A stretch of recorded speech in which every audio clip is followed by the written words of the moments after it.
Abra comigo em Gênesis capítulo 25, versículo 24. Capítulo 25, versículo 24. Está escrito assim: e cumprindo-se os seus dias para dar à luz, eis gêmeos no seu ventre. Verso 27. E cresceram os meninos. Saul e Esaú, melhor, foi varão perito na caça, varão do campo, mas Jacó era varão simples, habitando em tendas. Quantos podem dizer amém? Quantos podem dizer graças a Deus? Quem aqui já ouviu falar que existe o dia da caça e o dia do caçador? Vim te dizer que isso é verdade. Essa história bíblica conhecida pela grande maioria dos que estão aqui, claro que estamos aqui provavelmente com alguns amigos, alguns convidados, algumas pessoas, ou algumas pessoas mais recentemente chegadas ao Evangelho, mas a grande maioria conhece a história dos gêmeos Esaú e Jacó. Afinal, nós estamos aqui num período patriarcal, estamos observando a construção da aliança do Senhor com Abraão, aquilo que se desenvolve a partir disso, o povo que o Senhor está estruturando através dessa família, Abraão, Isaque, seus filhos Esaú e Jacó, mais propriamente Jacó, de quem descenderão as 12 tribos de Israel, sobre seus filhos, representadas por cada um dos seus filhos. Mas é claro que Esaú e Jacó, na sua história, tem como ponto alto, como ponto mais intrigante, mais interessante, o momento onde os dois se envolvem num negócio. Um negócio onde na mesa foi posto um prato de lentilhas de um lado e do outro lado uma bênção espiritual de primogenitura. E estas coisas foram cambiadas, foram trocadas, foram negociadas num episódio bíblico muito marcante e que já desde sempre, isso não vai acabar nunca, vai continuar sempre nos trazendo algumas lições muito importantes. Agora, antes de entrarmos nessa parte, eu queria observar com você esse verso que lemos primeiro, na verdade o segundo que lemos, e o quanto ele é, de forma assim muito sutil, ele é muito interessante, porque a Bíblia diz que os meninos cresceram. Aqui não existe nada de muito extraordinário, a não ser a Bíblia falando sobre o desenvolvimento natural de duas crianças. O texto começou falando da gravidez de Rebeca, fala agora no momento que ela vai parir, e agora a Bíblia fala que eles vão crescer. Isso, portanto, é sobre um crescimento natural. Atente bem para isso. É sobre o crescimento biológico, sobre o desenvolvimento que acontece sobre cada um, com todo indivíduo que goza de saúde plena. Se você for na casa de uma criança com 3 anos, voltar a visitá-la quando ela tiver 5 anos, ela terá crescido, sim ou não? E quando você voltar com 7, ela não vai ter crescido? E por aí vai. Estou falando naturalmente sobre indivíduos gozando de saúde plena. Então crescer é um movimento natural.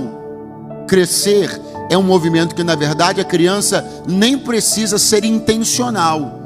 Os pais estão cuidando, alimentando, e ela vai crescer. Ela não precisa ser intencional, não precisa olhar no espelho e dizer, eu vou crescer. Não, alguém está cuidando disso, e os meninos crescem. Os meninos crescem. Só que no verso seguinte, a Bíblia vai falar sobre uma outra coisa, e essa sim, eu acho que é mais interessante. Porque aí entra a parte intencional. Aí entra a parte onde o indivíduo tem governo e decisão sobre o processo. Porque não é mais sobre os meninos cresceram. O outro verso fala, quando cresceram, no que cada um deles se tornou. Essa é a parte que eu entro. Eu não gerenciei meu próprio crescimento. Meus pais cuidaram disso. Mas eu fui responsável por aquilo que eu me tornei. Eu quero lhe fazer uma pergunta essa manhã. Que tipo de pessoa você se tornou? Que tipo de homem nós estamos nos tornando? Que tipo de pai? Que tipo de amigo? Que tipo de crente? Que tipo de ovelha? Que tipo de líder? Que tipo de liderado? Porque é esse processo que está sob a sua responsabilidade. Avisa o companheiro do seu lado aí, o campeão do seu lado, diga, esse processo está sobre a sua responsabilidade. Você tem responsabilidade de se tornar cada dia alguém melhor. A Bíblia aponta a nossa responsabilidade como justos ao dizer que a vereda do justo é como a luz da aurora que brilha progressivamente até ser dia perfeito. Existe uma responsabilidade que recai sobre todo filho da luz, sobre todo justo. Qual? Melhorar. Enquanto o mundo piora, você melhora. Enquanto os homens se tornam mais irresponsáveis, nós nos tornamos mais responsáveis. Enquanto a masculinidade se torna mais feminina, nós nos tornamos cada vez mais masculinos. A verdade é que o mundo está de mal a pior, mas aqui há meninos que cresceram e que estão se tornando cada vez melhores para a glória de Deus. Eu espero encontrar você melhor ano que vem do que eu estou te encontrando hoje. Espero que você me encontre ano que vem melhor do que está me encontrando hoje. E eu não estou cavando a agenda para o ano que vem, é só falando só para... Então os meninos cresceram e cada um deles se tornou pessoas bastante diferentes na sua atividade e na sua personalidade. Olha o que a Bíblia diz, que Esaú era perito na caça. A Bíblia, irmão, ela não joga palavra assim ao vento, não. A Bíblia diz que um cara era perito na caça, o cara era bom. Então Esaú era perito na caça e o habitat dele era campo. Era um cara solto, bicho solto. O negócio de Esaú era no campo, vento, mato, né? Até a roupa dele cheirava mato, diz a Bíblia. Que Isaac cheirou e disse assim: cheiro do campo que o Senhor abençoou. A roupa de Esaú. Então o cara tinha cheiro de campo, bicho bruto. Agora o Jacó, por outro lado, não. Era um cara caseiro, um cara simples, um cara que habitava em tendas. Enquanto Esaú, o negócio dele era no campo, arco, flecha, pá. Jacó era não, né? Era varão mestre cuca, gostava de fazer uma comida, o cara mais pacatão, tranquilão. Só que cada um tinha uma autoridade. Olha essa palavrinha boa aí. Cada um tinha no seu campo de atuação específico. A autoridade de Esaú era no campo, a autoridade de Jacó era na tenda. E a desgraça de Esaú aconteceu quando ele saiu do campo, que era o lugar de autoridade dele, entrou na tenda, que era o lugar da autoridade de Esaú, de Jacó, e não percebeu que dentro da tenda era Jacó que fazia a panela acontecer. Muita gente está perdendo batalhas muito grandes porque sai do seu terreno de autoridade, entra no terreno da autoridade do outro, aonde o outro mexe. O outro sabe como fazer, o outro sabe como tocar a música, e a gente, em vez de se resguardar, se expõe e acaba fazendo negócios que não deveria fazer. Preste muita atenção. Então a Bíblia diz que a cena está aí, vai acontecer. Vamos lá. Esaú está vindo do campo, faminto, e quando ele está se aproximando da tenda do irmão Jacó, Jacó estava fazendo um prato de lentilhas. E quando Esaú percebeu aquilo dali, Esaú se aproximou e disse: me dá. Jacó falou: não é assim, me dá. Você tem que me ajudar a te ajudar. Tropa de elite forever, né? Você tem que me ajudar a te ajudar. Quem quer rir, faz rir. Aquela coisa, né? E aquele momento, o negócio vai começar a se estabelecer. O pastor Silas fala uma coisa que sempre me marca, e eu repito quando prego essa mensagem. Ele diz assim: ó, o mundo está à venda. Tudo pode ser negociado. Tudo vai para a mesa. Se você esperar escrúpulo de quem não tem escrúpulo, achando... Não. Tem gente que é capaz de colocar tudo na mesa. Tem gente que vende a mãe, vende o pai, vende filho, vende mulher, vende ministério, vende unção, vende qualquer coisa. Qualquer coisa. Tem gente que é capaz de colocar qualquer coisa na mesa. E Esaú era esse tipo de pessoa, que ele acaba colocando na mesa algo que não era para ir para a mesa. Só que a gente está do lado de cá, e eu passei minha vida inteira com os meus olhos muito focados no Esaú, dizendo assim: olha só, o Esaú aceitou a proposta, como é que ele pode ter aceitado, e etc e tal. E é claro que é uma observação relevante, nós vamos chegar lá. Agora vamos dar uma olhadinha para o Jacó também, porque se é muito estranho Esaú ter aceitado trocar a bênção da primogenitura por um prato de lentilhas, mais estranho ainda é Jacó ter feito essa proposta. Eu vou dar um exemplo claro para você. Imagina que termina o culto aqui, estou eu saindo, né, com o meu carro, e você está lá, abrindo a porta do seu para entrar, e aí eu vejo lá uma placa que diz assim, vendo. Tem alguém vendendo carro aí? Aproveita o momento Web Motors, meu irmão está vendendo ali, né? E aí está lá uma placa lá, vendo. Aí eu dou uma olhada, conheço um pouquinho do negócio, pererê, eu acho que esse carro desse irmão aí vale 50 prata. Aí eu chego para você, ô varão, paz, tudo bem? E aí vendendo, né, eu falei assim, irmão, 15 no Pix. Você vai me xingar de filisteu para baixo, irmão, sim ou não? Você teria coragem de propor 15 mil reais num carro que vale 50? Você teria coragem de propor 50 mil reais numa casa que vale 1 milhão? As pessoas têm um mínimo de bom senso. Como é que eu ofereço tão pouco por uma coisa que custa tanto? Não tem sentido. Como é que Jacó teve coragem de olhar para Esaú e oferecer um prato de comida pela bênção da primogenitura? Do mesmo jeito que é absurdo Esaú ter aceitado, também é absurdo Jacó ter oferecido. Agora a pergunta é, de onde ele tirou coragem para oferecer? De onde ele tirou coragem para fazer uma proposta dessa? Porque veja bem, quando alguém já viu que você valoriza o que você tem, essa pessoa de cara já não tem coragem de te fazer certas propostas. Então a pergunta é, a questão é, não fica chateado não, se chegou alguma proposta muito indecente, é porque em algum momento você já deu algum tipo de abertura de que você seria capaz de oferecer, de aceitar, senão nem tinham te proposto. Eu vou te falar, sabe qual é o melhor cenário? Nem a proposta não tem nem que chegar em você. Se o nosso nome chegar a ser colocado em algumas relações, em algumas listas, já é para a gente se preocupar. Por que fulano chegou a pensar que eu toparia isso aqui?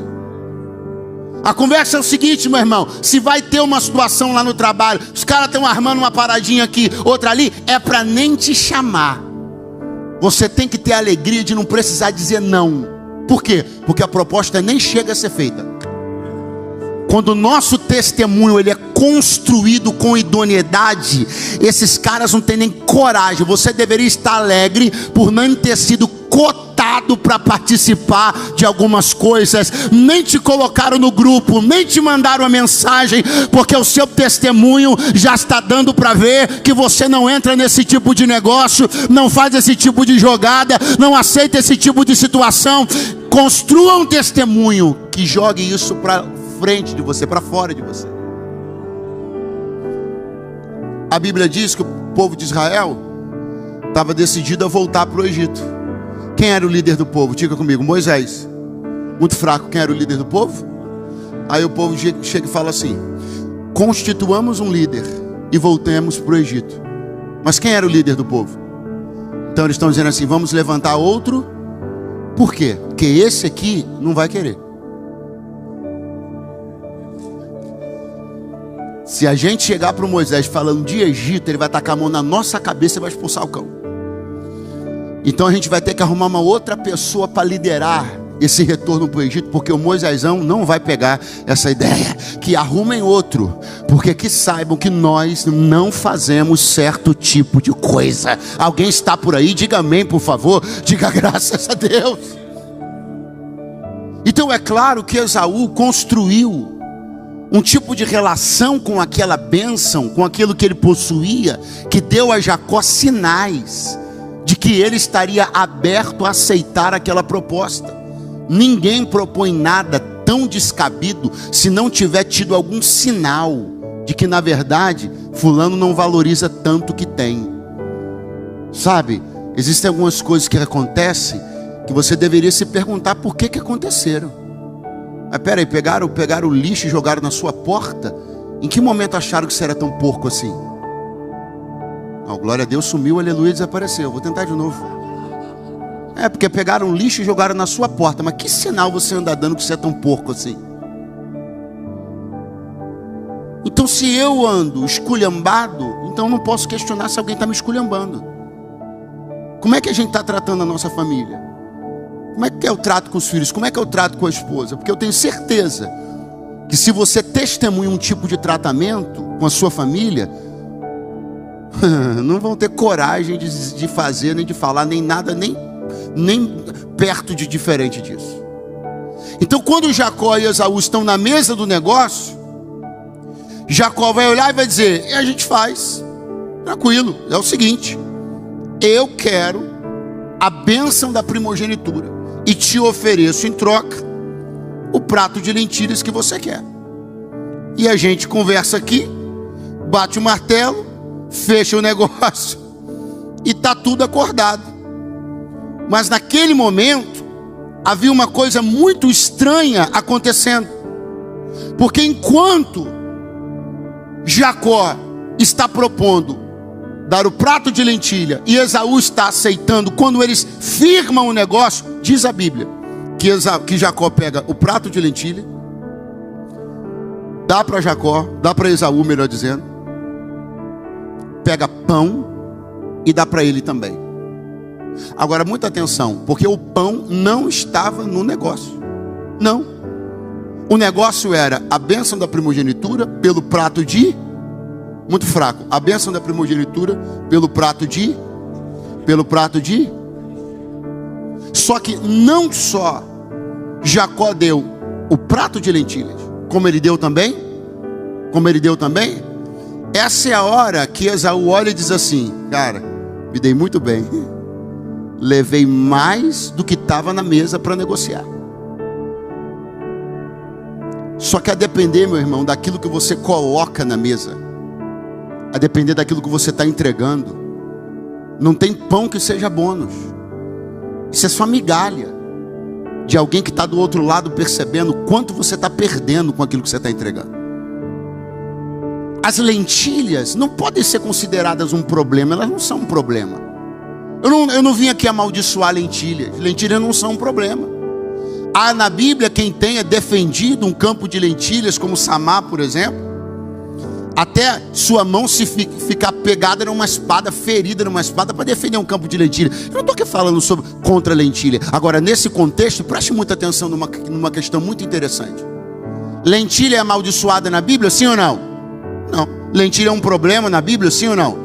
Agora, nós temos uma questão interessante. Não existe na Bíblia a palavra lentilhar. Não. Só existe a palavra lentilhas. Lentilha não é encontrada na Bíblia no singular. Lentilha só é encontrada na Bíblia no... Não existe uma referência a um grão único. Toda referência bíblica é no coletivo, é no plural, melhor dizendo, lentilhas. Porque a lentilha é algo tão pequeno que ela é inexpressiva sozinha. Então ela precisa de um amontoado, ela precisa de um ajuntamento, ela precisa de um colegiado, ela precisa de um plural para valer alguma coisa. De um lado está uma bênção no singular, algo que sozinho se sustenta, sozinho tem valor, sozinho vale muito, sozinho garante o futuro, sozinho muda a história de uma família, sozinho levante um ministério. Do outro lado existe uma coisa que para começar a valer tem que juntar muito. Você tem que começar a desconfiar desse tipo de coisa, que para começar a valer tem que ajuntar muito. A bênção tem uma característica: ela não precisa de um aglomerado de bênçãos, ela não precisa de um coletivo de bênçãos. É a bênção de Deus. Você tem a bênção de Deus. Por favor, ministra sobre umas 3 pessoas próximas a você. Diga: você tem a bênção de Deus. Você não precisa de um ajuntamento. Não, você tem a bênção de Deus. Você não precisa de um prato cheio de... Não, você tem a bênção de Deus. Tudo que precisa de muito ajuntamento para se tornar minimamente valioso é sinal que vale pouco. Mas tudo que no singular já se sustenta é sinal que vale muito. Você tem a bênção de Deus. A bênção. Aleluia. Quando Esaú está chegando na tenda de Jacó, Jacó estava preparando um prato de lentilhas. Agora você não pode pensar o prato de lentilhas verdinho, como as lentilhas que nós comemos aqui no Brasil, porque o prato de lentilhas em questão aqui, em Gênesis 24, não é verde. é vermelho. As lentilhas do tempo bíblico, do mundo antigo, não são verdes como a brasileira, são vermelhas.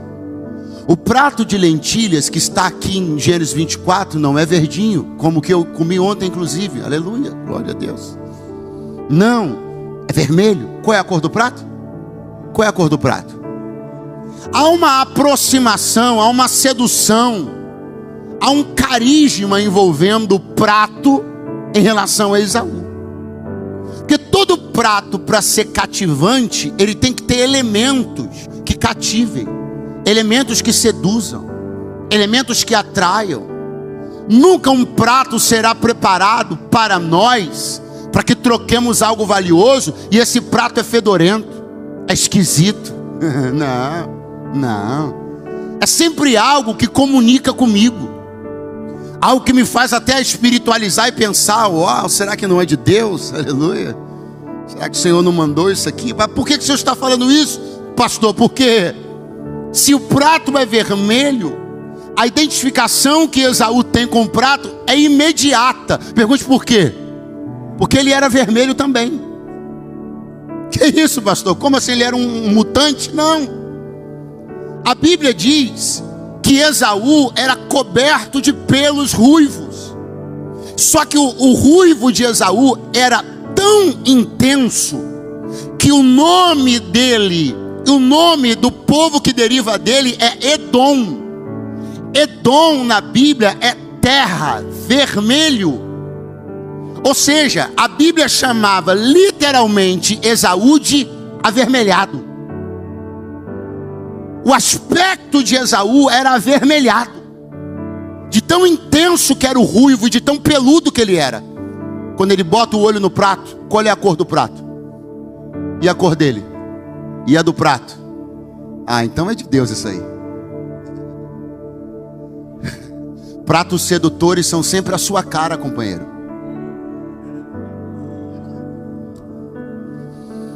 Prato sedutor não é sapato apertado, não é para machucar calo do dedo. Prato sedutor é aquele sapato que... Prato sedutor não é mal cheiroso, não é descabelado, não. É sempre aquela comunicação, né? É sempre aquela... E é aí que muita gente se engana ao pensar que é estranho. Não é estranho não, vai soar muito familiar. Não é esquisito, não é esquisito não, vai parecer muito agradável. Inclusive vai parecer mais agradável do que os pratos que você costuma. Inclusive vai parecer que combina mais com você do que os pratos que você já costuma. Eu estou evitando um verbo aqui para não parecer estranho. Que a verdade é essa. A verdade é que os pratos que roubam a bênção, eles são pratos familiares, pratos parecidos com o nosso gosto. Eu vou além, pratos que parecem até resposta de oração.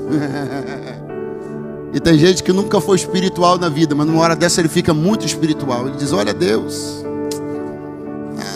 é vermelhinho como eu, Deus está nesse prato. Deus está nesse seu picareta, aleluia. E Deus estava onde quando você jurou lá naquele altar que ia ser fiel até? Deus estava onde naquele dia de férias?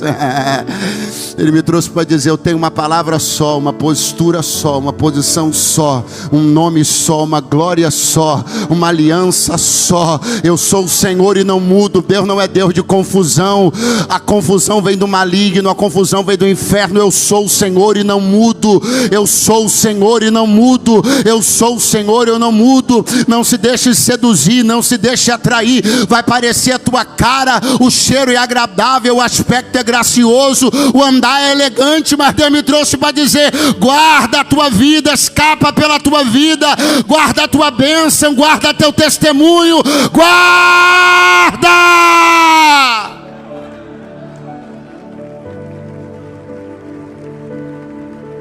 Aleluia. Quando Esaú sente aquela identificação com a vermelhidão do prato, ele diz: é isso, É disso que eu preciso. É isso que eu quero. Afinal, nas palavras dele, olha que loucura. De que me adianta ter a bênção se eu vou morrer de fome? O que me adianta ter a bênção se eu não vou nem viver para poder desfrutar dessa bênção? Isso tudo que o cara estava sem uma refeição. Está parecendo com alguém aqui essa noite, essa manhã. E pensa que vai morrer sem uma refeição. Eu vejo o Senhor dando livramento para tua esposa desse espírito que você tem, de pensar que sem jantar um dia você vai morrer. Aleluia. Glória a Deus. Que elas não nos ouçam, não estão aqui. Aleluia. Só que a verdade é o seguinte, eu vou lembrar a você uma coisa que eu disse lá no início. A Bíblia não desperdiça a palavra. E a Bíblia tinha dito que Esaú era perito na caça. Esaú era o que, gente? Você acha que uma pessoa que é perita, ela sai para tentar? Sai para fazer. Ela não sai para ver se consegue, ela sai para conseguir. Então eu vou te dizer uma coisa aqui com muita convicção. Convicção pessoal. Uma convicção pessoal de alguém que está avaliando o texto, o contexto, com calma. Não é aqui agora. Alguém que avaliou isso durante muito tempo e avalia até hoje. Se ele era perito na caça, não existe cenário nenhum de fome na terra. Então existe uma vastidão normal de uma terra que era próspera, abençoada por Deus. Estava no território de Israel. Então se o cara é perito na caça, existe uma vastidão de animais. Ele sai para caçar. Eu tenho para mim que ele saiu para caçar e caçou. Ai, pastor, mas peraí.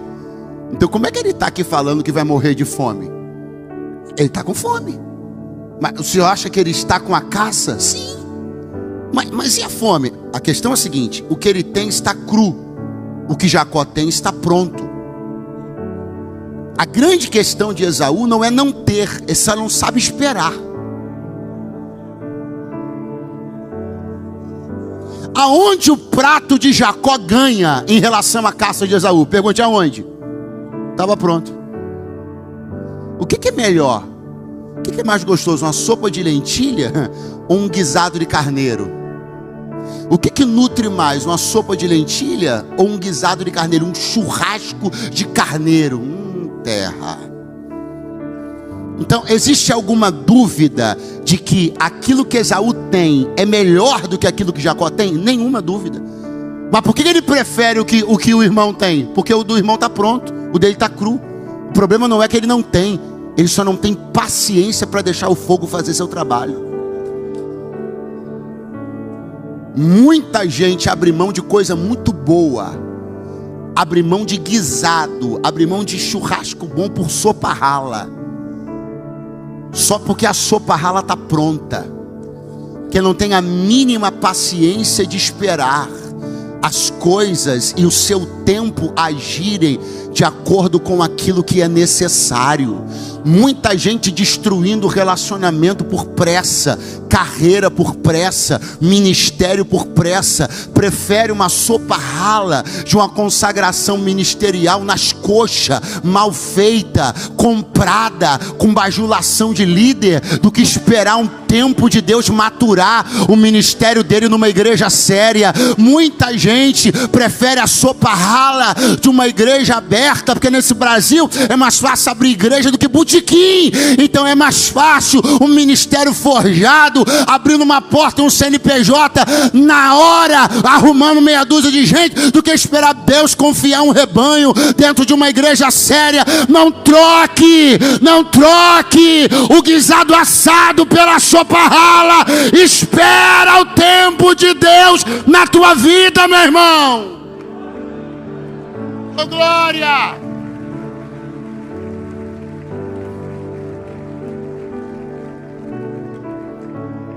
Quantos aqui tem filhos aqui me ouvindo, tem muitos jovens aqui me ouvindo, então escute isso aí. Quantos trocando a possibilidade de ter um relacionamento sério, saudável, no altar, com uma menina crente, cada uma vagabundinha qualquer dessa da rua aí, uma sopa rala dessa aí, só porque está pronta dando mole aí, na pista sexta-feira.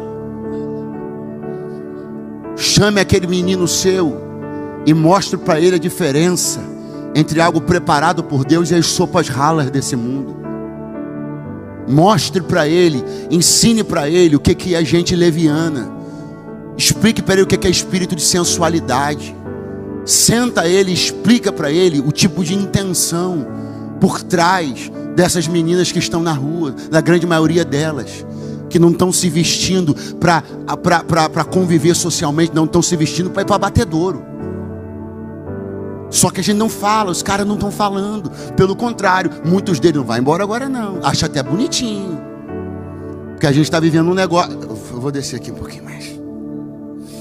A gente está vivendo um fenômeno muito interessante. Tá gravando? Estou com medo.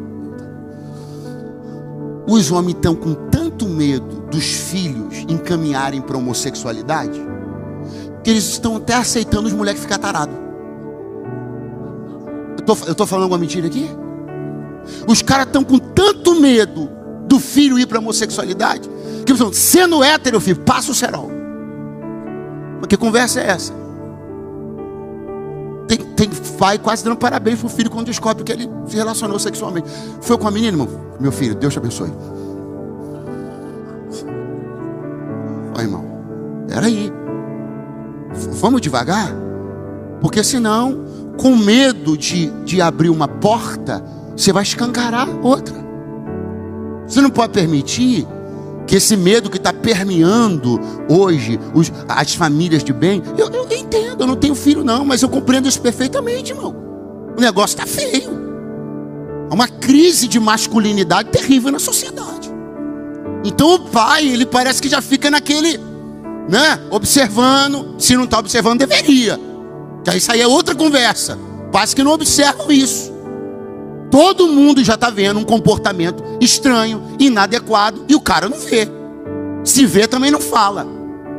E Deus me trouxe aqui para falar algumas coisinhas sobre isso também. Você tem que sentar esse moleque e conversar com ele. Você tem que apontar para ele qual tipo de comportamento é aceitável e qual tipo de comportamento não é aceitável. Porque se você esperar ele desenvolver isso sozinho, ele perceber isso sozinho, ele não vai perceber não.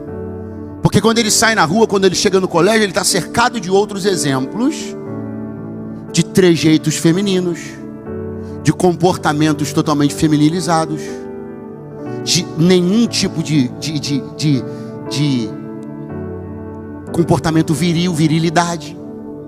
Então, se você não sentar ele e não explicar para ele como se comporta um homem, como é que senta um homem, como é que um homem se senta, como é que um homem cruza a perna, como é que ele para, como é que ele bota a mão na cintura, se é que bota.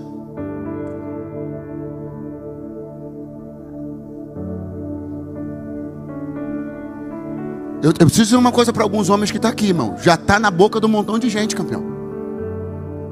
Já está na boca de um montão de gente. E você não está vendo. Ou se está vendo, está acovardado. Ah, mas eu vou traumatizar. Meu irmão, se você tiver receio de ter algumas conversas. Ah, mas ele vai embora de casa. Não vai não, filho. Se for, tu vai lá e busca ele traz de volta.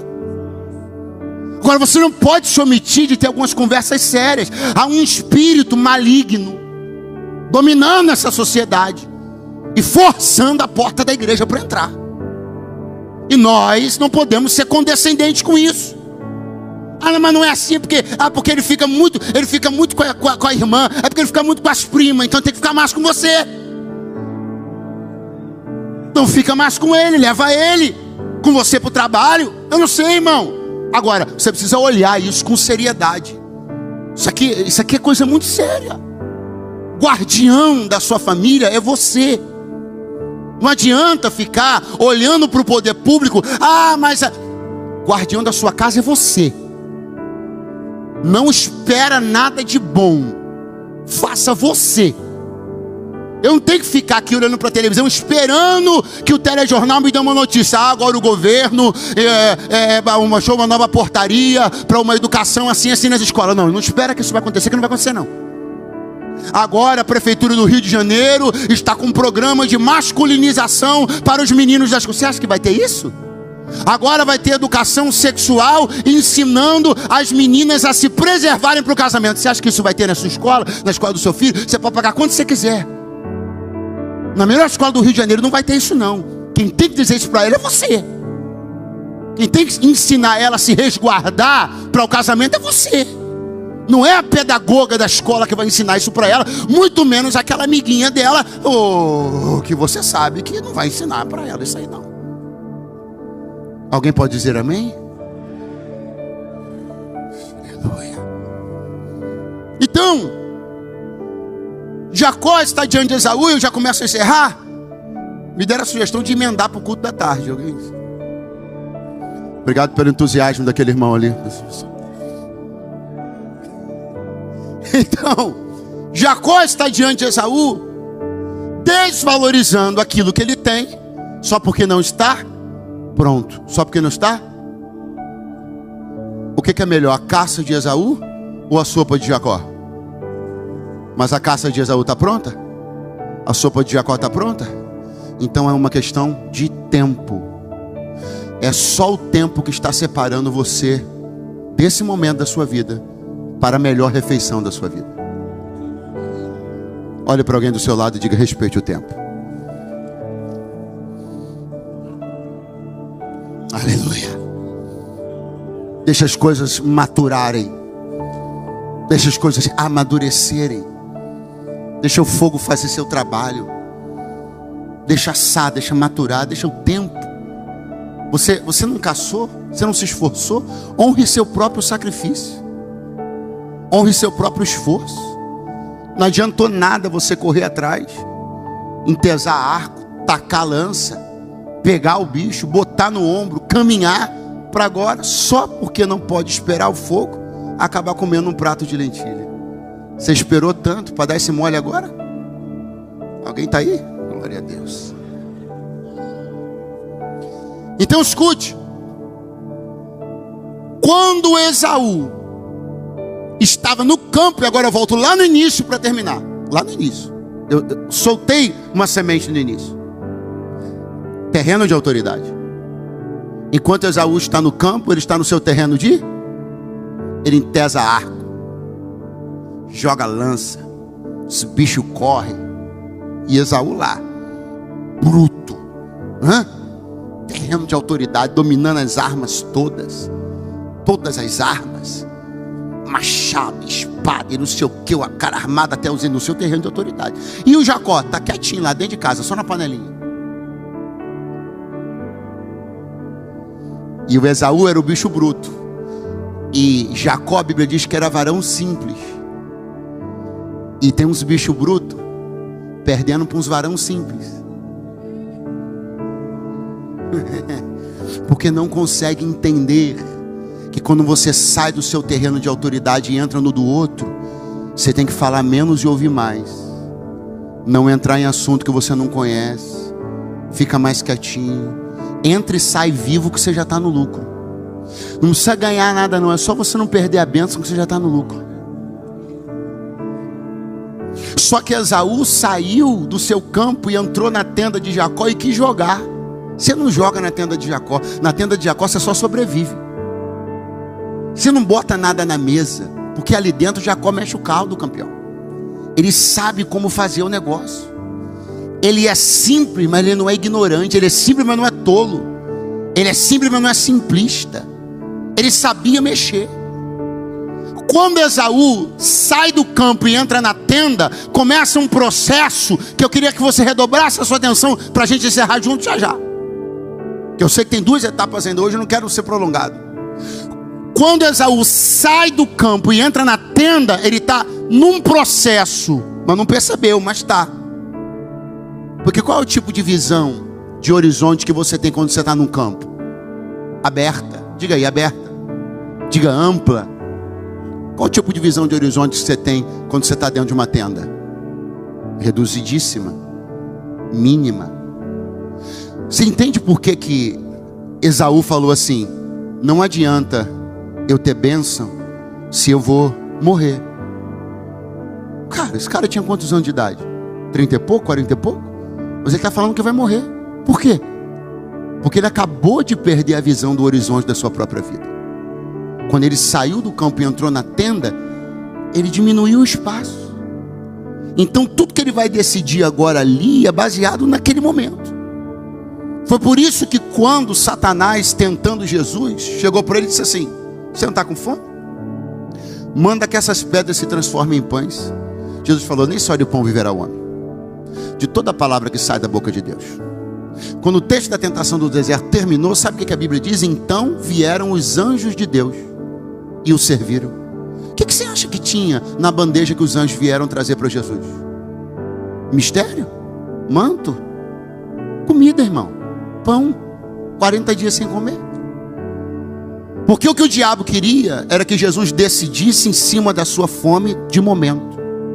Mas Jesus está com o olho na bandeja do anjo no final do deserto. As piores decisões que um homem toma são quando ele acha que não tem mais um futuro pela frente. Isso é melhor do que nada. E quem te disse que a tua outra alternativa é o nada? A melhor é essa do que nenhuma. E quem te disse que essa é a última? Quanta gente com medo da solidão já não tomou decisões terríveis, casou mal. Você tem ideia do histórico de gente viúva que já casou mal porque teve pressa? Medo da solidão? Pavor de ficar sozinho? Você tem ideia da quantidade de crente que já casou mal com medo da solidão? Com medo de ficar sozinho?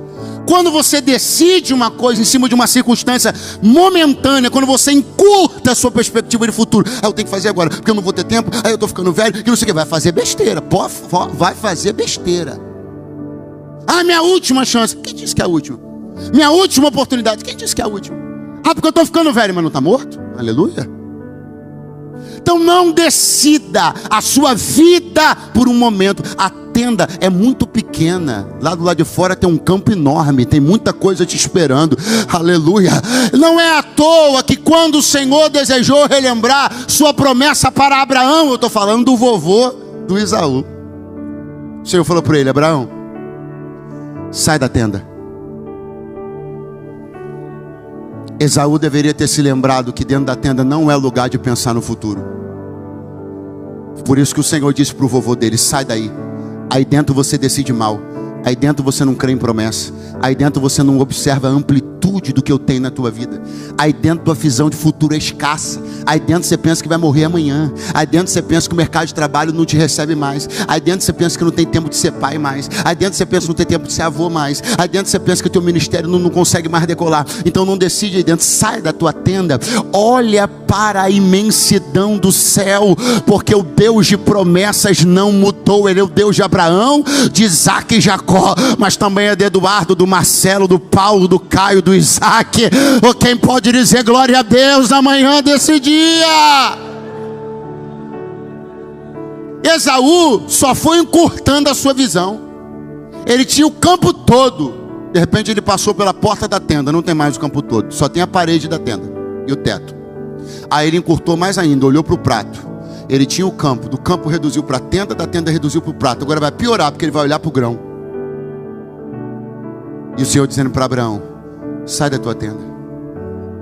Sai da tenda. Sai da tenda.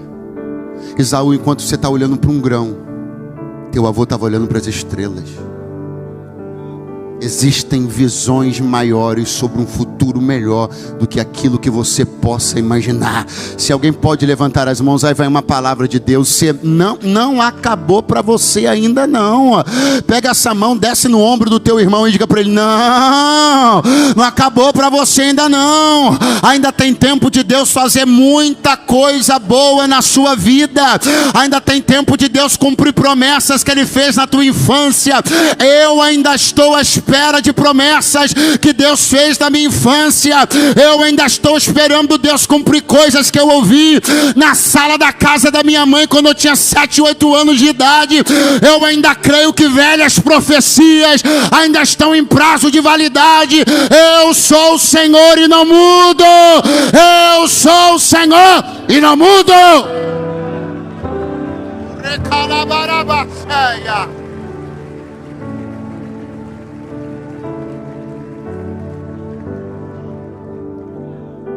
O que Esaú era? Diga forte: caçador. Muito fraco. O que Esaú era? Caçador da porta para fora. Porque quando ele colocou o pezinho dentro da tenda de Jacó, ele virou o quê? Tem o dia da caça e tem o dia do caçador. Tem dia que você vai caçar, vai ter dia que você vai ser caçado. Tem dia que você vai entesar arco, tacar lança, vai arrebentar a boca do balão. Tem dia, irmão, que o chumbo vai vir grosso em cima de você. E Deus me trouxe aqui para dizer uma coisa muito importante. Não é todo dia que a gente dá espetáculo. Não. O problema do Esaú é esse. Ele quer dar espetáculo todo dia. Ele entende que nem todo dia é dia de dar espetáculo. Você pode continuar sendo homem todo dia, mas cá para nós, não é todo dia que a gente está naquela pressão toda, não. Não é todo dia que a gente está naquela vibe toda, naquela quebradeira toda, não. Tem dia, campeão, que a sua melhor missão para aquele dia é uma só. Pergunte qual? Terminar vivo. A gente acha que tem que sentar à mesa e convencer todo mundo. Não, tem dia que é só você sentar e não ser convencido. Já tá bom. Não, hoje eu vou convencer os caras tudo aí para a igreja domingo. Se eles não te convencerem aí para o bar na sexta, já tá bom. Hoje eu vou convencer esses caras todos a ser fiel à mulher deles. Se eles não te convencerem a tu não ser fiel à tua, tu já começou bem. Só que a gente tá tão com a ideia de convencer os outros que não percebe que a primeira responsabilidade nossa é não ser convencido. Que existe uma força muito grande pressionando minha fé, minhas crenças, meus valores. E meu primeiro compromisso é resguardar quem eu sou, antes de querer mudar quem as pessoas são. O que adianta eu ser bom pregador dizendo o que o outro tem que ser, mas eu ligo um programa de televisão, 20 minutos, eu sou totalmente convencido, minha cabeça vira completamente.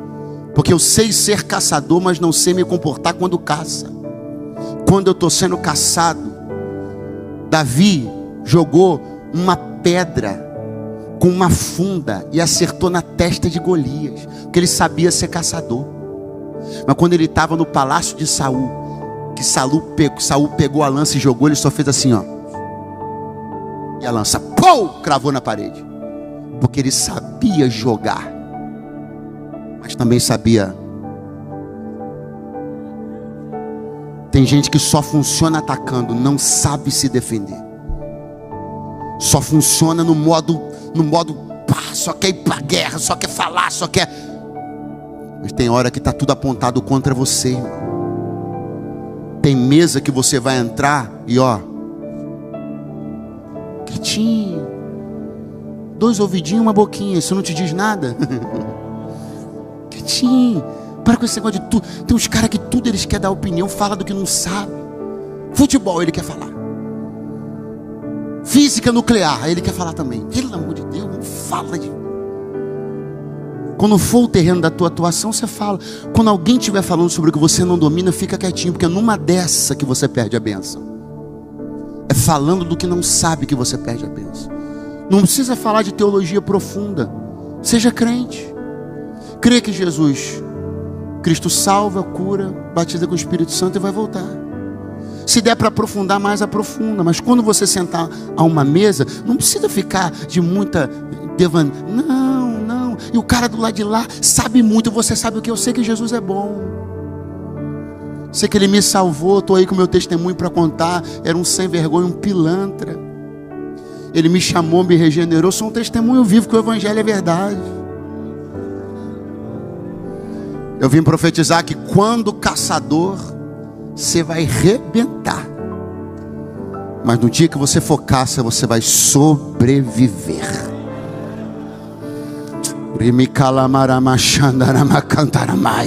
Segura a mão desse campeão do teu lado aí, diga para ele: no dia de caçador, você vai arrebentar. No dia de caça, você vai terminar vivo, resguardado, bênção intacta, moral intacta.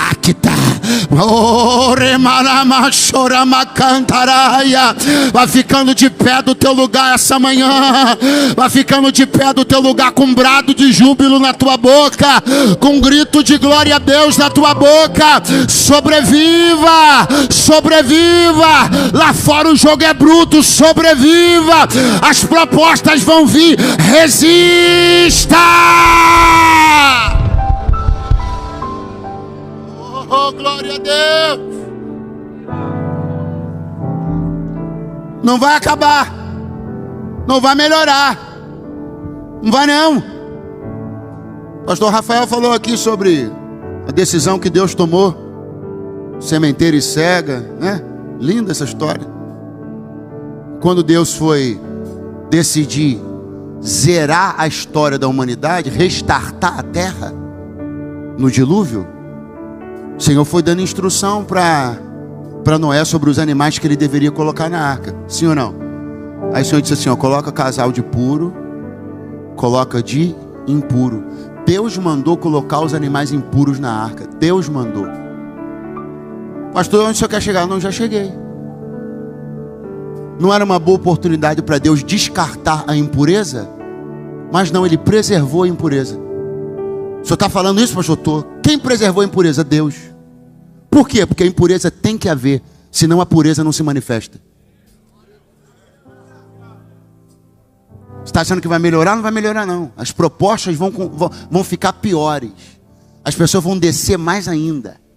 Tem gente sem vergonha hoje, pilantra hoje, vai ter 10 vezes mais daqui a 10 anos. Os animais impuros vão continuar existindo. As propostas ruins vão continuar existindo. A sem vergonhice, a bandidagem, o jeitinho brasileiro, a gambiarra, a falcatrua, o suborno, vai continuar lá. E Deus não vai mexer um dedo sobre isso.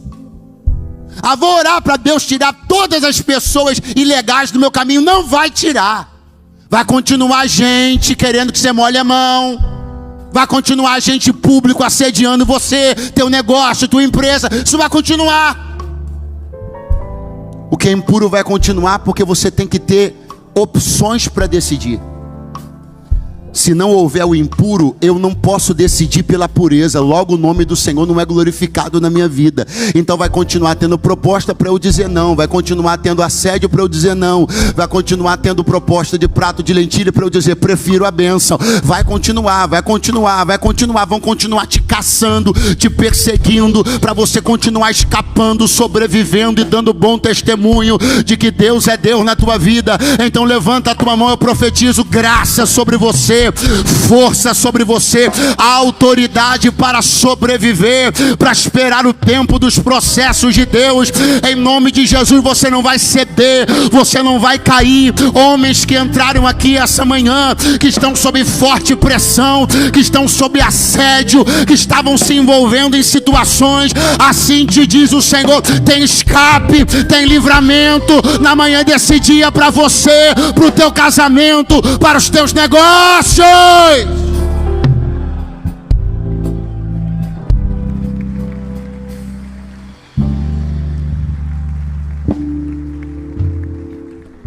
Coloca a mão sobre o teu coração agora. Eu não vou chamar aqui na frente, que eu não quero constranger ninguém. Mas eu conheço o Espírito que fala comigo. O Espírito de Deus está me dizendo que tem gente que entrou aqui essa manhã, homens que entraram aqui essa manhã, bastante comprometidos já com algumas coisas, bastante comprometidos com algumas situações. Eu não vi, alguém não viu, mas Deus viu. O nível que as mensagens já chegou, nível do envolvimento. Não é só sobre questão sexual, não. O dinheiro que você já separou na sua cabeça, o que você vai fazer, como você vai fazer. E o Senhor me trouxe hoje aqui para dizer: joga essa mesa para o alto, joga essa cadeira para o alto, levanta dessa mesa de negociação enquanto há tempo. Enquanto você não perdeu aquilo que de mais valioso você tem, levanta dessa mesa. Joga ela para o alto, joga prato, joga lentilha, joga tudo. Vão achar que você é maluco, vai ser a melhor coisa que já poderão pensar de você na sua vida. Deixa pensar que você é doido. Termina, joga fora, vai, bloqueia, joga chip do telefone no vaso da descarga. Se vira, mas se livra daquilo que potencialmente quer destruir você, teu testemunho, tua casa, tua família, tua santidade. Eu aproveito esse ambiente de graça e de favor do Senhor para liberar sobre a tua vida. Você vai sobreviver e vai resistir a toda cilada do teu adversário. Triunfa em nome de Jesus, triunfa em nome de Jesus, triunfa. Você não vai perder para você mesmo, não vai perder para o teu instinto, não vai perder para os teus hormônios, você não vai perder para a tua carne, não vai perder para esse mundo, não vai perder para a ganância, não vai perder para a vaidade. Vitória, vitória, vitória. Homens vencedores, vitória sobre o pecado, vitória sobre o adultério, vitória sobre a pornografia, vitória, vitória, vitória sobre a bebedice, vitória sobre os vícios, vitória sobre a jogatina, vitória, vitória. Quem é vencedor aqui, levante a mão e diga glória a Deus. Glória.